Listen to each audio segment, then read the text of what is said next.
The 8th Voyage. Well, it finally happened. I was Earth delegate to the United Planets. Or more precisely, a candidate, though that isn't right either, since it was not my candidacy, but all humanity's, which the General Assembly was going to consider. Never in my life did I feel so nervous. My tongue was thick, my mouth dry, and when I walked out onto the red carpet spread from the astrobus, I couldn't tell whether it or my knees were gently buckling under me.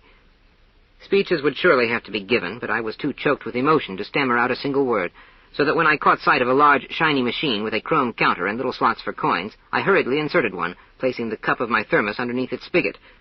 This was the first interplanetary incident in the history of human diplomacy on the galactic level, since what I had taken for a soft drink vending machine turned out to be the deputy chairman of the Roche delegation in full regalia. By a great stroke of luck, the Roches happened to be the ones who had offered to sponsor our candidacy at the meeting, though I didn't know this at the time, and when that high dignitary spat upon my boots, I took it as a bad sign, while in fact it was only the aromatic secretion of his salutation glands. All this I understood after swallowing an informational translation tablet handed me by some sympathetic UP official. Immediately the jangling sounds around me changed in my ears to perfectly coherent words. The quadrangle of aluminum bowling pins at the end of the plush carpet became an honor guard, and the roach that greeted me, till then looking more like a very large pretzel, seemed like an old acquaintance whose appearance was in no way unusual. But my nervousness remained. A small trundler pulled up, constructed especially for the conveyance of biped creatures such as myself. The roach accompanying me squeezed in after me with difficulty, and, taking a seat to the right as well as to the left of me, said, "Honorable Earthling, I must inform you that a slight procedural complication has taken place. The actual head chairman of our delegation, the one most qualified to promote your candidacy, being a specialist Earthist, was unfortunately recalled to the capital last night, and I am supposed to replace him. You are familiar with the protocol?" "No, I haven't had the chance," I muttered, trying without much success to make myself comfortable in the chair of the trundler, which had not been completely adapted to the needs of the human body. The seat was more like a steep pit, practically 2 feet deep, and on the bumps my knees touched my forehead. "Never mind, we'll manage," said the roach. His flowing robe, pressed into rectangular shapes that glittered metallically, and which I had mistaken earlier for a refreshment stand, hummed softly as he cleared his throat and continued. "Of course, I am acquainted with the history of your people. Indeed, to be so informed is one of my duties. And truly what a magnificent thing it is, this humanity. Our delegation will move, item number 83 on the agenda, that you be accepted as official members of the Assembly, with full rights and privileges accruing thereunto. You haven't by any chance lost your certification papers, have you?" he asked so suddenly that I jumped and strenuously shook my head. The roll of parchment in question, somewhat limp with sweat, was clutched in my right hand.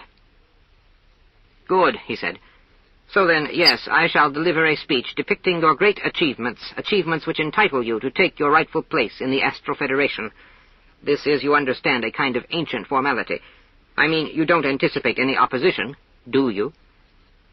Well, no, I don't think," I mumbled. "Of course not. The very idea. So then, strictly a formality. Nonetheless, I will need certain information. Facts, you understand, details. Atomic energy one may assume you already have at your disposal?" "Oh, yes, I eagerly assured him. "Marvelous. But wait, I have it right here. The head chairman left me his notes, but his handwriting, well. And for how long have you availed yourselves of this energy?" "Since the 6th of August, 1945. "Excellent. What was it, the first power plant?" "No," I replied, feeling myself blush. "The first atomic bomb. It destroyed Hiroshima." "Hiroshima? A meteor?" "Not a meteor. A city." "A city?" he said, uneasy. "In that case, how to put it?" He thought for a moment. "No, it's best to say nothing," he decided. "All right, fine, but I must have something to praise. Come now, think hard. We'll be there any minute." Space travel," I began. "That is self-evident. Without space travel, you wouldn't be here now," he explained, a little testily, I thought. "To what do you devote the bulk of your national revenue? Try to recall any grand feat of engineering, architecture on the cosmic scale, gravitational solar launchers." "Well," he prompted. "Yes, work is underway," I said. "Government funds are rather limited. Most of it goes into defense." "Defense of what?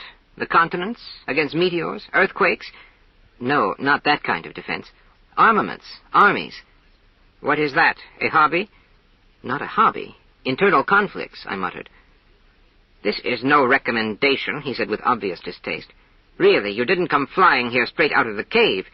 Your learned ones must have realized long ago that planetary cooperation is invariably more profitable than struggles for loot and supremacy. They did. But there are reasons of a historical nature, you see. We are getting nowhere, he said. I am here, after all, not to defend you, as if you were on trial, but to commend, applaud, speak highly of, enumerate your merits and your virtues. You understand? I understand. My tongue, by now, was as stiff as if someone had frozen it. The starched collar of my dress shirt choked me. Its front was all damp with the sweat that was pouring from me. I caught my roll of credentials on one of the medals and tore the outside sheet. The roach, annoyed, contemptuous, yet at the same time detached, as though thinking of other things, suddenly said with an unexpected calm and mildness, "Ah, the artful diplomat. I shall speak instead of your culture, of its outstanding achievements. You do have a culture," he quickly added. "We do indeed, a splendid culture," I assured him. "That's good. Art?" "Oh, yes, music, poetry, architecture." "So then, architecture after all," he exclaimed. "Wonderful. I must make a note of that. Explosives?" "How do you mean, explosives?" "Creative detonations, controlled to regulate the climate, shift continents, riverbeds. You have that?" "So far only bombs," I said, then added in a hesitant whisper, "But there are many different kinds, napalm, phosphorus, and even with poison gas." "That's not what I had in mind," he said coldly. "Let us stick to the intellectual life. What do you believe in?" This roach, who was supposed to recommend us, was not, as I finally realized, a specialist in earthly affairs. The thought that our fate would shortly be decided by the appearance of a creature of such ignorance before the forum of the entire galaxy, well, it took my breath away. What rotten luck, I thought. They would have to go recall that head chairman, the Earthist. "We believe in universal brotherhood, in the triumph of peace and concord over hatred and war. We consider that man should be the measure of all things." He placed a heavy claw on my knee. "Why man?" he said. "Well, never mind. Still, your catalogue is negative. The absence of war, the absence of hatred. By all that's nebular, have you no positive ideals?" It was stifling hot. "We believe in progress, in a better tomorrow, in the power of science." "At last, something," he cried. "Science, yes, good. That I can use. And on which sciences do you spend the most?" "Physics," I replied. "Research into atomic energy." "Look, I tell you what, say nothing. Let me do the talking. I'll handle this. Leave everything to me, and chin up," he said as the machine stopped in front of a building. My head was spinning. Things swam before my eyes. I was led down crystal corridors. Invisible barriers of some kind flew open, with musical sighs. Then I was plunging down, then up, then down again. The roach stood at my side, immense, silent, wrapped in folds of metal. Suddenly everything came to a halt. The glass balloon in front of me bulged and burst. I was standing at the bottom of the hall of the General Assembly. The amphitheater, spread out in funnel fashion, went swirling up in circular tiers of seats, immaculately white, dazzling. In the distance, the tiny silhouettes of the delegations were sprinkles of emerald, gold, and crimson along the spiraling ivory levels, strangely scintillating myriads it hurt to look upon. At first I was unable to distinguish eyes from metals, limbs from their artificial extensions. I only saw that they were moving rapidly, reaching across the snowy desks for sheaves of documents, black and shiny things like tiles of anthracite, while directly opposite me, at a distance of some 50 or 60 feet, flanked by walls of electronic machines, the Secretary-General sat atop a dais in the middle of a forest of microphones. Snatches of conversations floated in the air, conversations conducted in 1,000 languages at once, and these stellar dialects ranged from the lowest basses to notes as shrill as the chirping of birds. With the feeling that the floor might open up beneath me any minute, I pulled my tuxedo straight. A sound rang out, reverberating endlessly. It was the Secretary-General setting in motion a machine that swung a mallet at a slab of solid gold. The vibrations made my ears throb. The roach, towering above me, pointed to my place as the voice of the Secretary-General boomed from unseen loudspeakers. But before sitting down by the rectangular sign that bore the name of my native planet, I scanned the curving rows of seats, higher and higher, trying to find at least one kindred soul, at least one creature of humanoid appearance. In vain. Enormous shapes, lush, tuber-like, coils of aspic, currant jelly, fleshy stalks, pedunculations propped against the desks, faces the color of well-seasoned meat pies or gleaming like rice fritters, knots, pads, mandibles, pseudopodia, holding the fates of stars both far and near, all passed before me as if in some slow-motion film. Nor was there anything monstrous about them. I experienced no revulsion, contrary to the suppositions expressed so often back on Earth. as though I were not dealing here with cosmic horrors, but with beings that had emerged from beneath the chisel of some abstractionist sculptor, or perhaps a gastronomic visionary. "Item number 82, hissed the roach in my ear and took his seat. I did the same. Picking up the headphones that lay on the desk, I listened in.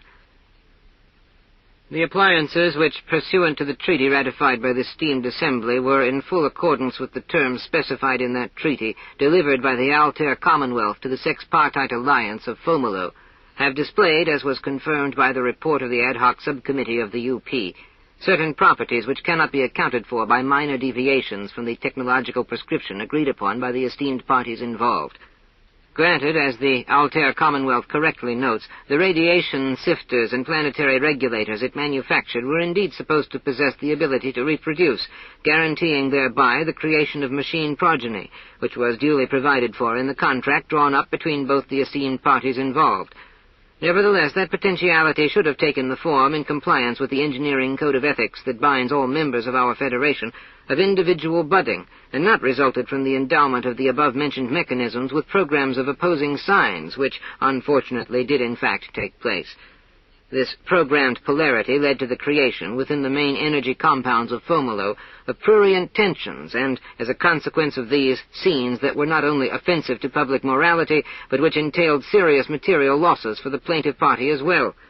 The delivered units, instead of attending to the work they had been designed to perform, devote most of their shifts to partner selection, whereby their constant running about with plugs for the purpose of recreational coupling led to violations of the Panundrian statute, and ultimately mechanico-graphic overcrowding, for both of which regrettable phenomena the defendant party is to blame.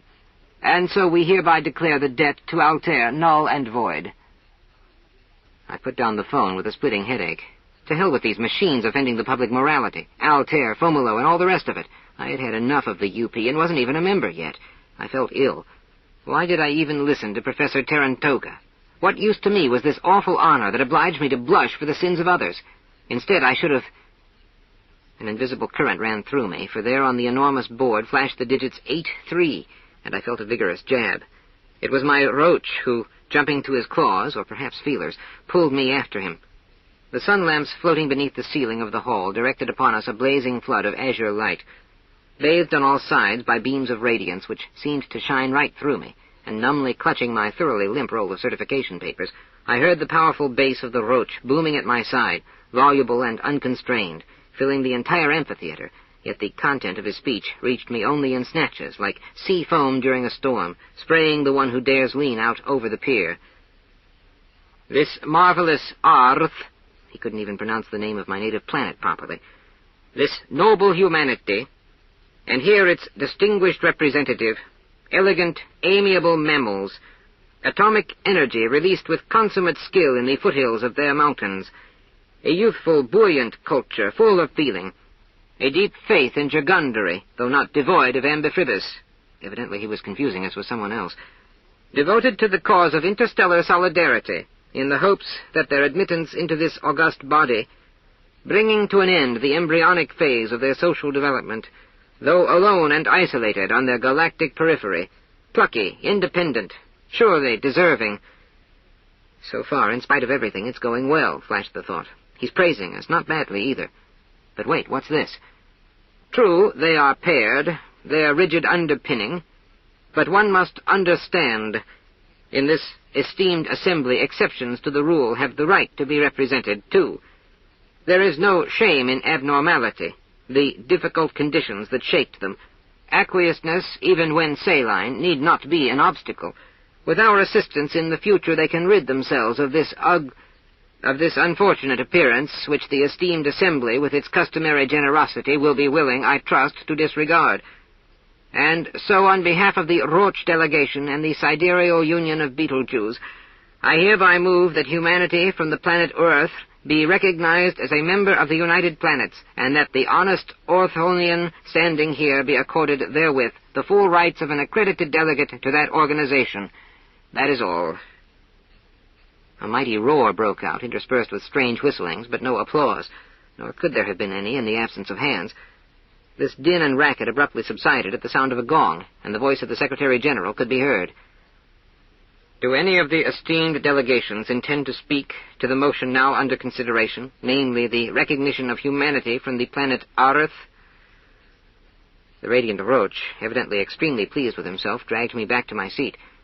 I sat down, mumbling some incoherent words of appreciation for his services, when two pale green rays shot out simultaneously from different parts of the amphitheater.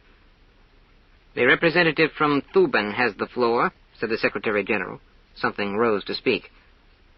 "Esteemed Council," came the far yet piercing voice, not unlike the sound of sheet metal being cut, but the timbre quickly ceased to occupy my attention. "We have just heard from the mouthparts of Palpator Vortex a warm recommendation for the race of a distant planet, till now unknown to those assembled here.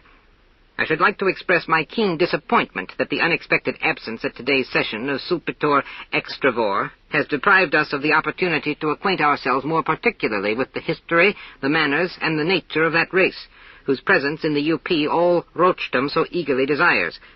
Now, I am no specialist in the field of cosmic teratology. However, I would like, to the extent of my modest abilities, to supplement what we have just had the pleasure of hearing. First of all, in passing only, parenthetically as it were, I will point out that the native planet of humanity is not called Orth, Arith, or Arth, as was said, not out of ignorance, of course, but purely, as I am quite convinced in the heat of the oratorical moment, by my worthy colleague, the preceding speaker. An insignificant detail, to be sure. However, the other term, humanity, which I made use of, is taken from the language of the race of Earth, the correct name, incidentally, for that obscure little planet, while our sciences designate the Earthlings somewhat differently. I trust it shall not unduly weary this esteemed assembly if I take the liberty of giving the full name and classification of the species whose membership in the UP we are considering, quoting for that purpose from an excellent work of specialists, namely the Galactical Teratology of Gramplus and Gazines. The representative from Thuban opened the enormous volume on his desk to the place indicated by a bookmark and read, "In accordance with the accepted systems of taxonomy and nomenclature, all anomalous forms found in our galaxy are contained within the phylum Aberrantia, deviates, freaks, which is divided into the subphyla Debilitales, boobs, and Antisapientales, screwheads. To the latter subphylum belong the classes Canaliacea, fuglies, and Necroludentia, corpse lovers. Among the corpse lovers we distinguish in turn the orders Patricidiacei, father-beaters, Metrofagidii, mother-eaters, and Lasciviacei, abominites or scumberbutts. The abominites, highly degenerate forms, we divide into the Cretinii, clench poops, namely Cadaverium mordens, or the chew-carcass addlepate, and Horus ricini, howl-mouths, with the classic example of the out-chested, back-shouldered dullard, Idiantus erectus gazimzae. A few of the howl-mouths have actually been known to create their own pseudo-cultures.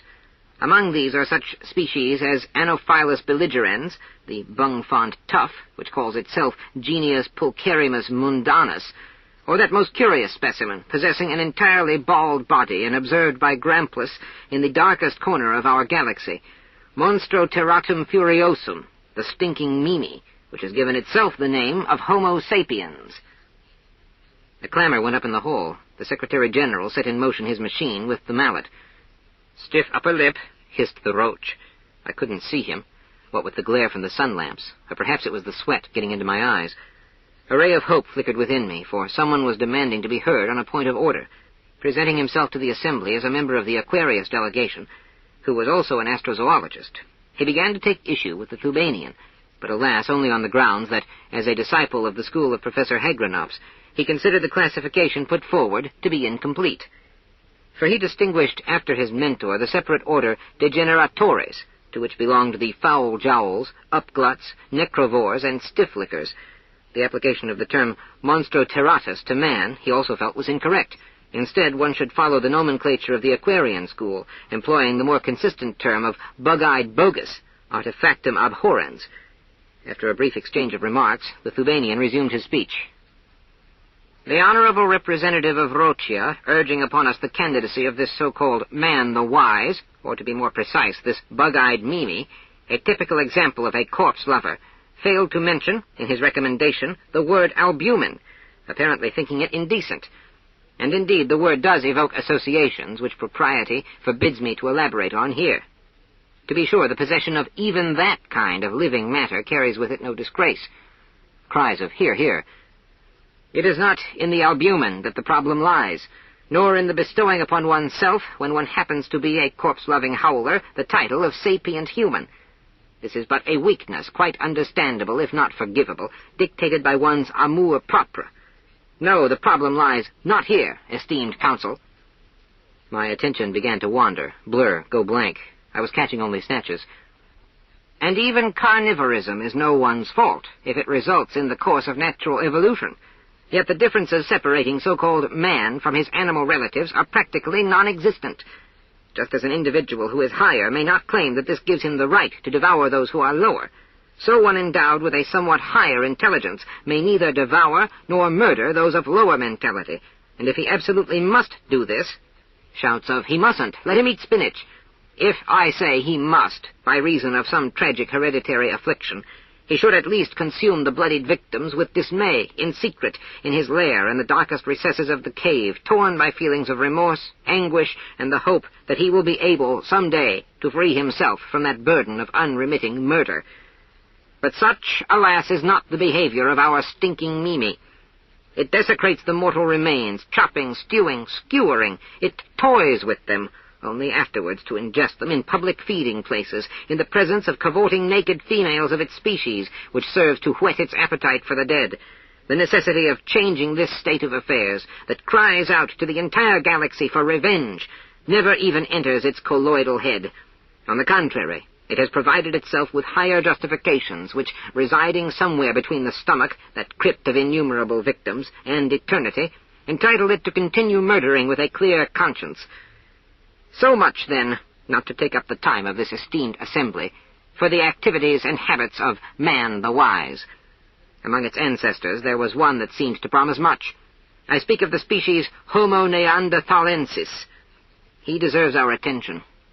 Similar in appearance to modern man, he possessed a brain case of greater capacity, hence a larger brain, or intellect. A gatherer of mushrooms, inclined to meditation, a true lover of the arts, gentle, phlegmatic, there is no doubt but that he would have made a strong candidate for membership in our esteemed organization. Unfortunately, he no longer is among the living. Would perhaps the delegate from Earth, whom we have the honor here to entertain, care to tell us what became of the ever-so-civilized and likable Neanderthal? I see he does not, so I must speak for him. The Neanderthal was exterminated, root and branch, wiped off the face of the earth by our self-same Homo sapiens. And as if the foul deed of fratricide was not enough, Earth's scholars then began to blacken the name of the annihilated victim, ascribing to themselves, and not to it, their cerebral superior, the higher intelligence. Today we have among us, here in this venerable hall, within these lofty walls, a representative of the corpse-eaters, one who is resourceful in the pursuit of lethal pleasures, a cunning architect of wholesale slaughter, and whose physical appearance inspires in us both ridicule and horror, a horror we are scarcely able to overcome. Today we see, there on that hitherto white unsullied seat, a creature that lacks even the courage of a consistent criminal, for it ever seeks to dress its body-strewn career with the splendor of false names, names whose true and terrible meaning may be deciphered by any objective student of interstellar civilization. Yes, esteemed counsel. In point of fact, I got only fragments from this 2-hour harangue, but they were more than enough. The Thubanian created a picture of monsters wallowing in a sea of blood, and he did this without haste, methodically opening still other learned books, records, annals, chronicles, all placed in preparation on his desk, and took to hurling the materials to the floor when he was done with them, as if in a sudden fit of disgust, as if the very pages that described us had become caked with the victim's blood. Then he turned to our recorded history. He told of the massacres, pogroms, wars, crusades, genocides, and using slides and full-scale charts, showed the technologies of crime, instruments of torture, ancient and medieval. When he started in on the present day, 16 assistants had to wheel in carts that groaned beneath stacks of additional documentation. Other assistants, or rather UP paramedicals, meanwhile administered from tiny helicopters first aid to the hundreds of listeners who had grown weak during the lecture. But me they ignored, in the naive belief, I suppose, that the stream of gory details of Earth's culture would not affect me in the least. But actually, about halfway through that presentation, I began, like one on the brink of madness, to fear my very self, as if, thrown in among these phantasmagorical, outlandish beings that surrounded me on every side, I were the only monster. Then, just as it seemed that this horrible list of accusations would never end, the words were uttered, "And now let the esteemed assembly proceed to vote upon the motion of the Roche delegation." The hall fell into a deathly silence, till something stirred right beside me. It was my Roche rising in the attempt, a desperate attempt, to refute at least a few of the charges made. But he put his foot in it completely when he tried to assure the assembly that mankind felt the deepest respect for the Neanderthals, its venerable ancestors, who had died out entirely by themselves. The Thubanian, however, demolished my defender on the spot with a single well-aimed question, put directly to me. On Earth, did calling someone a Neanderthal pass for a compliment, or was it instead a term of abuse? Well, it was all over now, I thought. Every hope was lost, and I would be limping home like a dog sent back to its kennel for having been caught with a little bird, half smothered in its jaws. But then, in the hum and buzz of the hall, the Secretary-General leaned over the microphone and said, "The chair recognizes the representative from the Iridian delegation." The Iridian was short, silvery gray, and plump, like a puff of smoke caught in the slanting rays of the winter sun. "I would like to ask," he said, "who will be paying the Earthlings' enrollment fee? They themselves? It's a considerable sum, 1 billion tons of platinum. Not every applicant has that kind of metal." An angry murmur filled the amphitheater. "Your question will be appropriate only when the motion of the Roche delegation has been taken to a vote and passed," said the Secretary-General after a moment's hesitation. "With the permission of your galactitude," returned the Iridian, "I happen to be of a somewhat different opinion, and therefore wish to support the question I just raised with a few observations, which I think you shall find most relevant. I have here, to begin with, a work of that renowned consultant planetologist, Hyperdoctor Frogress, and I quote from it as follows. Planets on which life cannot spontaneously originate have these distinguishing features. A. Radical climatic changes in rapidly alternating sequences. That is, the so-called cycle spring, summer, autumn, winter, or those even more cataclysmic occurring at great intervals, ice ages. B. The presence of large natural satellites. Their tidal influences also are inimical to life. C. Frequently appearing maculations on the surface of the central or mother star, as these are a source of deleterious radiation. D. The preponderance in area of seas over continents. E. Persistent glaciation in the polar regions. F. The atmospheric precipitation of water in its solid or liquid state. As one can plainly see... Point of order, cried the Roche, jumping up as if fired with some new hope. I ask whether the delegation from Iridia will vote in favor of the motion or against it. In favor of the motion, but with an amendment we shall shortly propose to this esteemed assembly, the Iridian replied, then went on. Reverend Council, at the 918th session of the General Assembly, in this very hall, we considered the application for membership of a race of bung-brain abominoids, who presented themselves to us as supremius everlasters, while in actual fact their forms were so impermanent that during the above-mentioned session of the Assembly the composition of this abominite delegation changed 15 times, though the session itself lasted no more than 800 years. These wretched creatures, when the time arrived to submit the curriculum vitae of their race, became hopelessly entangled in contradictions, solemnly assuring the esteemed Assembly, though mind you, without a shred of evidence, that they had been created by a certain supreme mover in his own perfect image, owing to which circumstance they were, among other things, spiritually immortal. Then when it came to light that their planet fit exactly the bionegative conditions of Hyperdoctor Frogress, the Joint Plenary Assembly appointed a special investigative subcommittee, and that body confirmed that the race of screwheads under suspicion had arisen not as a result of any prank of nature, but instead due to a regrettable incident brought about by third parties. What's he saying? Hush! Not true! Kindly remove that claw, you deviate! Went the commotion in the hall, growing by the minute. The findings of the investigative subcommittee, continued the Iridian, led to the passage, at the next session of the UP, of an amendment to Article 2 of the United Planets Charter, which amendment reads as follows. Here he unrolled a lengthy parchment and cleared his throat. A categorical ban is hereby imposed on the engagement in any life-initiating activities on all planets of the Frogress type A, B, C, D, or E.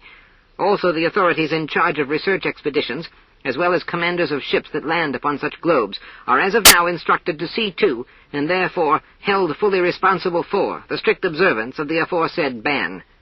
This includes not only deliberate life-engendering practices like the sowing of algae, bacteria, and so forth, but also the unintentional induction of bioevolution, whether through negligence or in absent-mindedness. Such contraceptive prophylaxis is dictated by the best intentions and knowledge of the UP, and particularly in cognizance of the following facts. In the first place, the natural hostility of an environment which one has externally inoculated with microorganisms gives rise, in the course of their subsequent evolution, to deviations and deformities of a sort never encountered within the domain of natural biogenesis.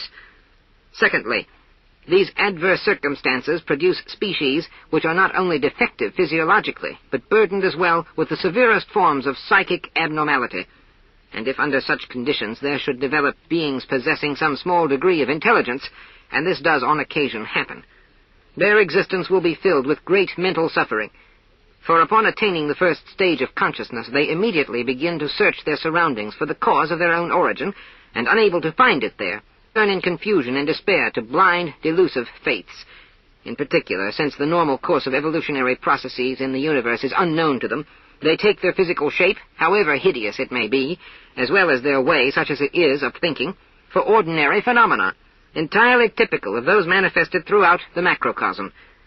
And therefore, out of deep concern for the well-being and dignity of life in general, and of sentient beings in particular, the General Assembly of the UP resolves and decrees that whosoever violates this contraceptive article of the UP Charter, effective immediately, shall be subject to sanctions and penalties pursuant to the terms of the corresponding paragraphs of the Code of Interplanetary Law. The Iridian, putting aside the UP Charter, lifted a massive volume of the Code, which nimble assistants placed in his tentacles, and opening that monumental tome to the right page, read in a ringing voice, Volume 2 of the Interplanetary Penal Code, Section 80, entitled, On Planetary Incontinence. Paragraph 212. The impregnating of a planet naturally barren is punishable by no less than 100, no more than 1,500 years of full ostracism, irrespective of any civil liability for the moral and material losses suffered by the victims. Paragraph 213. The infraction of paragraph 212, aggravated by the conspicuous presence of malicious intent, as evidenced by manipulations of a wanton nature and with premeditation, whose purpose is the evolution of life forms, singularly disfigured, to inspire universal fear or universal revulsion, is punishable by ostracism and distillation of up to 1,500 years.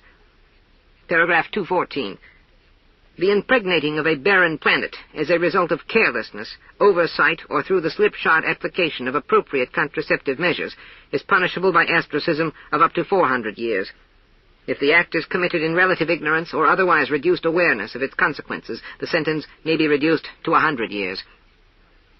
I make no mention, added the Iridian, of the penalties for interfering with an evolutionary process in statu nascendi, as that does not concern us here. However, I would like to point out that the Code does provide for the material liability of the perpetrators with respect to the victims of their planetary incontinence. I will not quote the relevant sections of the Civil Code for fear of altogether exhausting the patience of the members of this Assembly.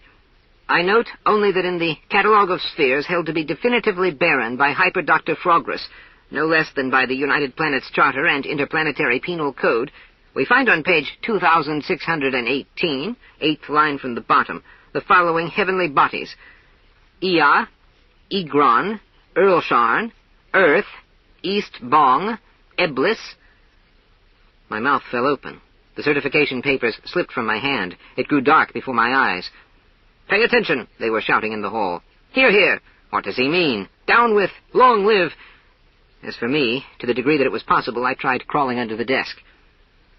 "Esteemed Council," thundered the representative from Iridia, hurling the heavy volumes of the Interplanetary Code to the floor of the amphitheater. This must have been a favorite oratorical device in the UP. "We can never hear enough of matters that bring dishonor to those who would violate the United Planets Charter. We can never brand enough those irresponsible elements who would beget life in conditions entirely unsuited for it. Now here we are approached by creatures that have no inkling of the true odiousness of their existence, nor any knowledge of its cause.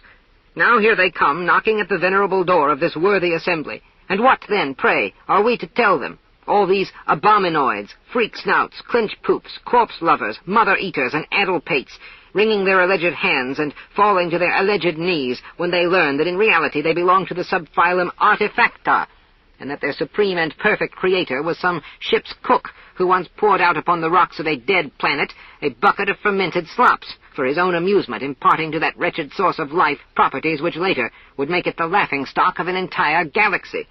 And how, pray, will these poor devils defend themselves when some future cater throws up to them the shameful levorotatory configuration, yes, the left-handedness of their amino acids?